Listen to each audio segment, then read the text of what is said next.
Hello again.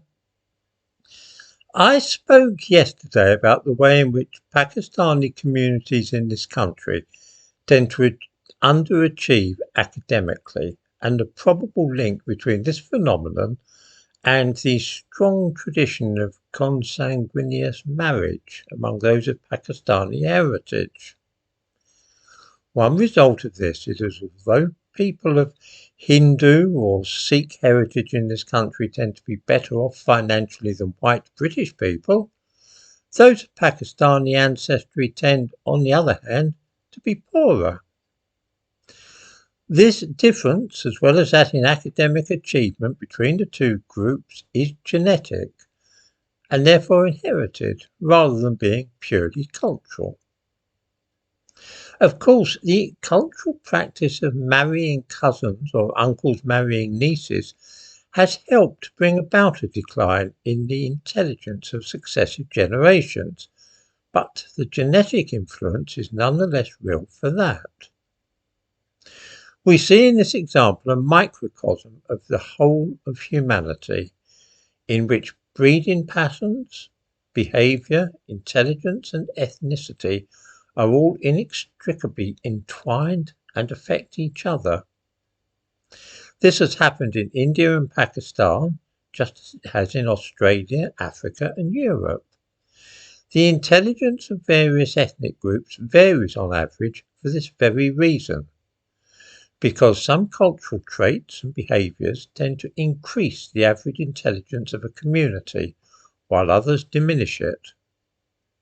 In other words, it is pointless to try and untangle the role of culture and that of genetics, because very often they are interdependent, one upon the other. Culture encourages certain conduct. I spoke yesterday of the conduct such as marriages between close relatives, which leads inexorably to a decline in the average intelligence of a human population, to known as inbreeding depression. Other behaviour can lead to a rise in the average intelligence of a human population. This sort of thing also affects how the members of that population will behave. None of these things are absolutes, all are relative and can only be studied by looking at percentages rather than making broad generalizations or trying to have a preconceived idea about any one individual.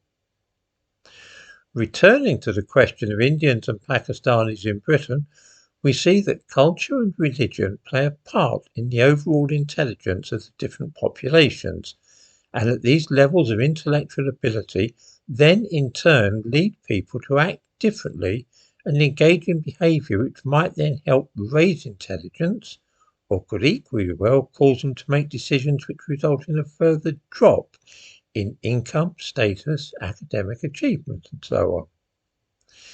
Anybody who does not understand this, nor see how it can explain much of what we observe about the differences between ethnic groups throughout the world, must be a fool, as I honestly do not have the patience to explain these straightforward matters over and over again to people who are being deliberately dim-witted for ideological reasons.